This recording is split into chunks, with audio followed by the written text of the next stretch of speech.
This story isn't about losing. This story isn't about winning either. It's not about the stage lights or the confetti or the crowds. It's about what it takes to get there in the first place. It's about fighting. That's the story.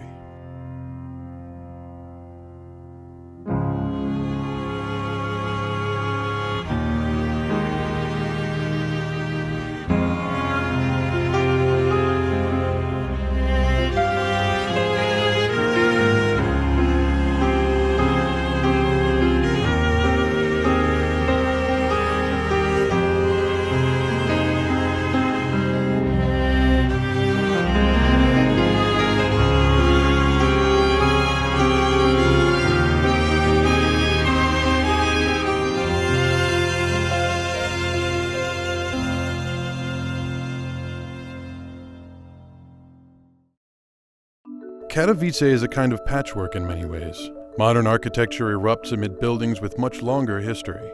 Nothing illustrates this better than the Spodek. Nestled among beautiful old brick buildings, its enormous cement and steel construction is a testament to just how modern Katowice really is, while sitting mere blocks from street markets and historic churches.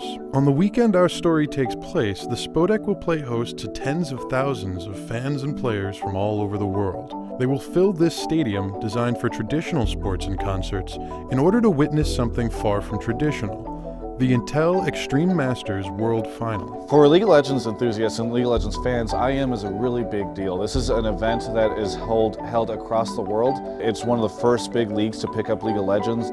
This is a huge event. This is what people are here to see, and filling a stadium of this size is a considerable undertaking. We had put in a lot of work to make sure that people would come, but first time around, I frankly speaking expected maybe the stadium to be half full. You know, it was completely packed and there were still 3,000 people waiting outside, so I was blown away. Michal Blashars, aka Carmack, is the managing director of Pro Gaming for ESL, the company that hosts IEM. At events like these, he can be the hardest guy to get a hold of. He's always busy, always moving. He has a reputation for working hard and for taking care of his people, both within and without the company he helps run. He's one of the reasons that IEM has come to his home country of Poland. He was a storyteller, and that's what the sport needs and what it still needs. And he really brought the creativity and inspiration to the product and to some extent to ESL as a company as well. And I guess goosebumps when I talk about it. It's, for us, the goal is to literally make it a dream for every gamer in the world to play on our final stage. So we run League of Legends because it's the most popular game in the world, hands down. The most popular game in the world is what most of the people here have come to see this weekend. Teams from the Americas, China, Europe, and South Korea have arrived to compete. Cloud9, Invictus Gaming, Gambit Gaming, they're taking a break from the weekly League Championship Series to compete here, one of the few truly international competitions that happen each year. To me, playing internationally is very fun, and also you can take a lot of lessons from other regions, how they play and how they look at the game, how they want to win the game, what steps do they take to win the game. That's Reckless. He's the AD carry for Team Fnatic. He's the youngest member of the team, and as one of their primary damage dealers, his job involves outthinking and outperforming his opponent in lane. I learn a lot from playing other teams from other regions, and also the hype from the community where NA versus EU, it gets hyped up and people want to see the game. So it's pretty cool. I like international tournaments. Reckless and the rest of Fnatic's players are here to represent Europe and hopefully to overcome the troubles they've been having in LCS lately. To get ready for IEM Katowice, we kind of looked at our problems we had in LCS. We were lacking a lot of team coordination, and our objective control and rotations were pretty off. I think historically Fnatic has had a really poor work ethic when it comes to practice. They've always just been very skilled guys that collaborate really well together. They have really good synergy. But because of the LCS season, they sort of realized that they really needed to sit down, hunker down, and practice like a lot of the other teams do. The week before IEM, we kind of just sat down and talked about our problems and what we need to work on this week. And then also we looked a lot about, on the Chinese and Korean teams, how they play, and especially on the teams we were going to face in the groups. The first of these would be Invictus Gaming. They're a strong team and a rough first round draw for Fnatic. I felt like we could have won the game. We had so many mid-jump mistakes in the laning phases. Like, the first problem started at mid 1 pretty much, even before the minion spawn, where we didn't follow the lane swap. Meanwhile, IG are doing exactly the same, switching their AD carry and support up towards the top side of the map. They lane swapped and we didn't follow it because we're not very experienced with the lane swapping in the new patches where people don't do it normally. But we should have definitely followed, and we didn't. And then it just started bad, and then it snowballed really hard because everyone in the team were doing mistakes. Big push from IG. Nothing Fnatic can do to counter this. Yeah. These mistakes were kind of buggering us in the back of our heads, so we never really thought that we could win. But if you watch the game afterwards, we were not that far behind, and we actually had chances of winning the game. I believe their ban and pick phase was so superior to ours. If the game would go even further, I think we might have even struggled more. So I think from the start it was kind of over already. And it is a win for IG, the Chinese team. Who's the better team out of these two and just coming into this game to decide the winner? I mean, throughout the entire split, Millennium has been fighting upwards already. Fnatic is the favorite right here, and there's no way around it. That said, Fnatic is not like the Fnatic of old. They've been struggling. They've been sloppy. They've been really good at the same time, but they've just like been all over the place. After Fnatic lost to IG, they really had just a whole lot of pressure put on them because they needed to make sure that they could win these next several matches in order to continue it. Being in a situation when you're on the ropes, you can panic and you can scramble for life. I think it creates fear at first. Against Millennium, we felt kind of still shattered, I think, after the IG game. He's got his ultimate available, and now Peke is taking all the damage. Here comes a horse from the back, and that is a kill. Creaton picking it up. We had the same problems in the laning phases, and people were still doing a lot of individual mistakes, including myself. Gonna take a lot of damage. He's got the ultimate from Jerry. Peke's Guardian Angel is gonna get popped so he can escape. Yellow Star going deep. Showdown coming in towards ex-Peke. Yellow Star won't get away. That's a double kill for... And this is Fnatic losing that trade. They got caught when Lucian wasn't in range to punish. There's more bouncing bomb plan. The culling comes out. Millennium don't even care. Not doing enough damage to either Kevin or Aranea. And at the point they took all of our inhibitors, like, for me, the game is normally over when people take 3 inhibitors, because that's like, it's almost 0% chance that you come back. Fnatic was incredibly down. It seemed as though they were not going to come out. They had the Solar Fire landing point blank onto Cretan. Everybody. They have super minions almost taking down both Nexus turrets at that point as well. Off of his health gone. This inhibitor is going to be going down. Will Millennium push for a kill? At that point, like, people realized that, wow, if we actually don't come back now, we are out of the tournament, right? And that would be that would show kind of that the LCS performance from us was true. Like, there was no lies about us just underperforming in LCS, and maybe we would always perform our tournaments. Fnatic as a team is very streaky. It's all about momentum. And Fnatic, I think, has shown over and over in different tournaments that they can actually handle fear. It was that wake-up call, I assume. You're not going home early until that Nexus is dead. Yeah, I think it was the first time in the tournament where we really had a game plan. Like, everyone was like, okay, we do it. And then it was so decisive that even if we were like 10k behind, it didn't matter because we were really playing together. So I think that everyone stepped it up at the same time was the key for us. Creaton is focused at the back and go towards his top side. They're pushed up very, very nicely for them. They'll clear out the minions. The minions actually already tanking up the turret. So both of these, if they're to stay in this game, they do manage to take them. Can we use Aranea? Is he going to be able to finish off Peke? Actually gets it. A double kill from ex-Peke. The turret goes down, and Fnatic are going to move in on towards the Nexus. They stay alive in the Intel Extreme Masters World Championship and do the seemingly impossible for a second year in a row here in Katowice. What an absolute beast of a game, 72 minutes long. I cannot believe it. After a comeback like that, any team would feel ecstatic. But there's always one thing that never leaves the back of your mind. We knew that if we would drop one more game, we would be out of the tournament, and it kinda made everyone realize that we really have to step it up right now. That pressure never relents when you've already lost a game. You're always one mistake away from elimination, one lapse in focus away from losing it all. But they were in much better shape after the Millennium game. They could pull off the difficult plays and handle the rough situations. But now they would have to prove it against the same team that beat them in round 1, Invictus Gaming. When we went into the game against IG for the second time, we actually felt pretty confident. A lot of it's just their mindsets going into it. Sometimes they're not feeling very confident and the results show. And other times, as soon as they have their confidence there, just like in LCS, it's either that they're going to win every match. So we felt like if we step up our game and we make use of their mistakes, we will end up on the favorable side here. So we looked at their game, our game against them, the first game, and looked at what they were doing wrong. And then we just made use of their poor rotations and the fact that we were dropping so many objectives the first game. We kind of tried to pick a composition that was like, we could actually contest the objectives now. Like I felt like from the ban and pick phase, just from the first ban, we had full control. Big adaptation coming in here from Fnatic. They got dumped on by Zitai on that Yasuo. They have banned it out this time. Lee Sin, Aatrox also taken away, as well as Evelyn from Illusion. Because was the first game we were like really had the perfect ban and pick phase. We really prepared. We made sure that we ban this and we expect them to ban this, 90% sure.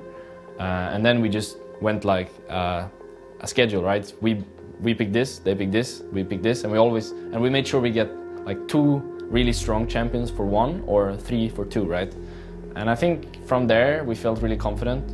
Their Yasuo was banned, so we felt really confident, and we just played the way we wanted to play, the way we talked to play. And it worked really well.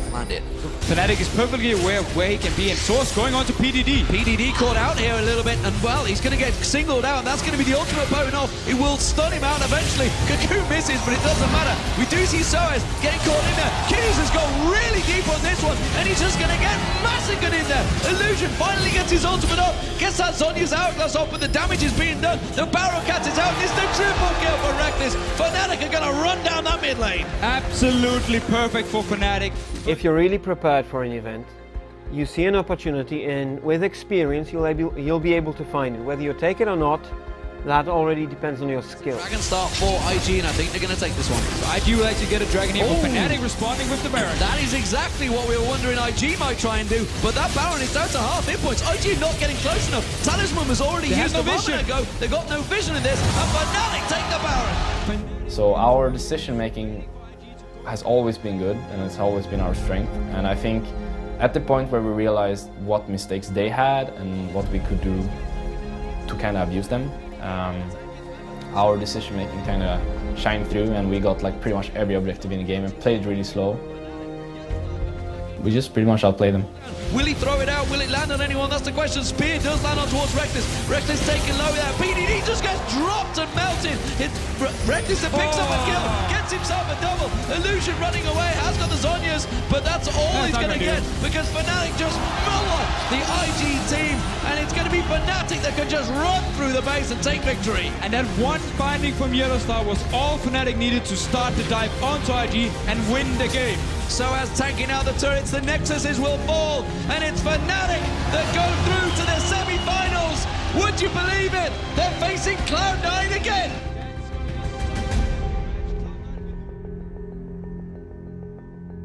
With that, Fnatic had escaped the group stages and had come away with a spot in the semi-finals. But more than that, they seemed to be more sure of themselves, more confident. Fnatic had managed to come back and play a lot better than they had the first day of the tournament. So going up against Cloud9, who again were these like pretty big rivals, I think that they really had in their mind the knowledge that, okay, we're swinging back, the pendulum is headed in that direction, we can beat these guys. Cloud9 has played Fnatic so many times. It's actually very funny because Fnatic is pretty much the only European team that Cloud9 has gone up against. And this rivalry has heated up in a very short time, but again, they seem to trade a lot of matches. Cloud9 considered the best team in North America. Fnatic very frequently considered the best team in Europe. So this was a huge thing for both regions to, again, test which region was stronger at that time.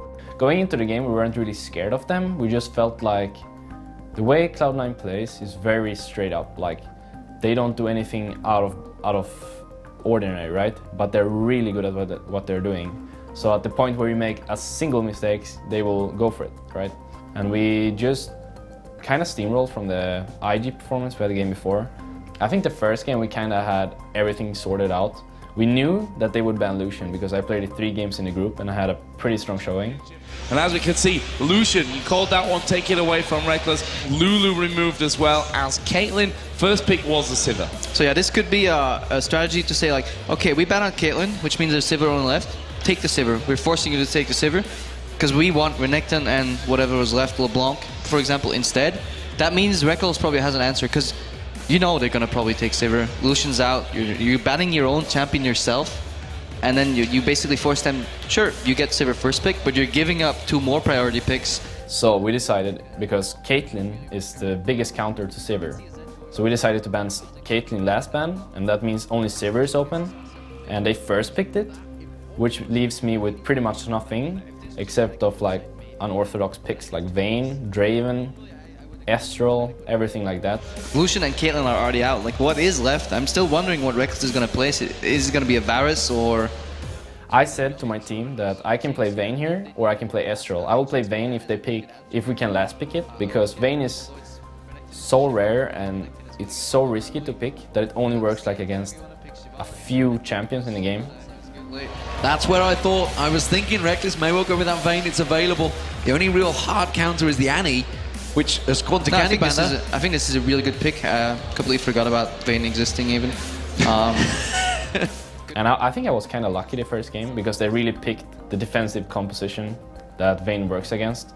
And we went for the same strategy kind of, where we were gonna contest every objective and have a superior rotation. We do see Peke going in on towards Meteos. Is he going to get the kill? Yes, he is. Ignite finishes that one off. They're going on towards Sneaky as well. They pick up that one. Cyanide gets the kill. Now Lemon Nation's all alone. This is going to be another one. Double kill for Peke. They're going to get the dragon as well. And Suez takes down Meteos. That's going to be another. They're coming on towards High. High goes down. This is all going Reckless's way. They're going to let him out the kill. And they give a Vayne a triple kill. It was a 4-for-1 trade. It's disaster time for Cloud9. Cyanide is the one hammering away on him. Soas now on a rampage. Reckless coming from the side. Lemon Nation does get the play down. Has to flash over the wall. Peke is going to fall here towards High. The grasping root not quite connected. Well, they've got the finisher. 4 men down to the 1 Fnatic. And there is the Nexus being focused down. Fnatic go 1-0 up in the best of 3 here in the Intel Extreme Masters World Championship Semi-Finals. And it was pretty easy from there. We got pretty much what we wanted. And then Cloud9's strength kind of showed in the second game. Could be in trouble here as well. Yellowstar surely going to fall to balls, and Reckless is in between 2 very, very damaging targets. Well, Soas goes to the front, High flashes away. They turn right back on towards Soas. Ultimate was used as Reckless does kill High. We see Meteos getting onto the killing spree. Sneaky actually getting himself the double kill there by finishing off Peke. They were really solid and kind of outplayed us on every lane. Reckless going down, the AD carry drops a Fnatic in trouble. Meteos jumps in, oh, he was almost destroyed where he stood, but they have managed to get back down. Cyanide using that Cyclone, but it's simply an escape maneuver, and Fnatic are dropping like flies here. This is almost certainly Cloud9 getting the Baron off the back of this one. We kind of let go of the gameplay we used against IG and Cloud9 in the first game, which worked really well. We tried something new. Meteos jumping on, Yellowstar trying to get away from this one. He's going to get caught out. He's going to jump back on towards Cyrus, gets himself the double. Ace and a Hawk comes back on through there, gets himself the triple. No, it's going to be Sneaky that gets the shutdown. Peke goes in towards him, and this is going to be Cloud9 taking victory as they push down the Nexus turrets. They had an easy time picking us off because we had no engage. We had a bit of poke, and that's it. All the Fnatic are down. We're all tied up, and we're going into the final game of the best of 3 to decide who goes through to the grand final of the Intel Extreme Masters World Championship. After that game, we just talked that we cannot play this. We just go back to what we played against IG and Cloud9 game 1. And nerves is a big factor right now because one of these teams will be going through to the World Championship final. We just said, okay, just forget everything now. It's 0-0, it's a best of one, right? Like the winner of the third game would go through. So we just decided, let's just play like we did against IG. We picked the champions we wanted, we picked an Engage because we felt like we lacked Engage in the second game. Like we got a really strong composition and we just steamrolled them, I think.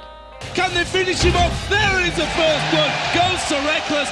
That's going to get one. They get the second as well. Reckless getting taken low, but he gets himself another kill and another kill. But one Nexus turret has gone down. They're keeping that pressure going, and Cloud9 are in defensive duties. And look at that. That's going to be the unstoppable force. Sneaky's in all sorts of trouble. He's got 4 members of Fnatic pounding down on him. The final inhibitor is going to go down. They do manage to close on towards Peke, but what does that matter when there's 4 members that are giant wrecking balls? So as with the Trinity Force, he can take the Nexus turret on his own, backed up by Reckless. It is going to be Fnatic that get themselves into the finals of the Intel Extreme Masters World Championships with a great performance, taking down their North American compatriots, Cloud9.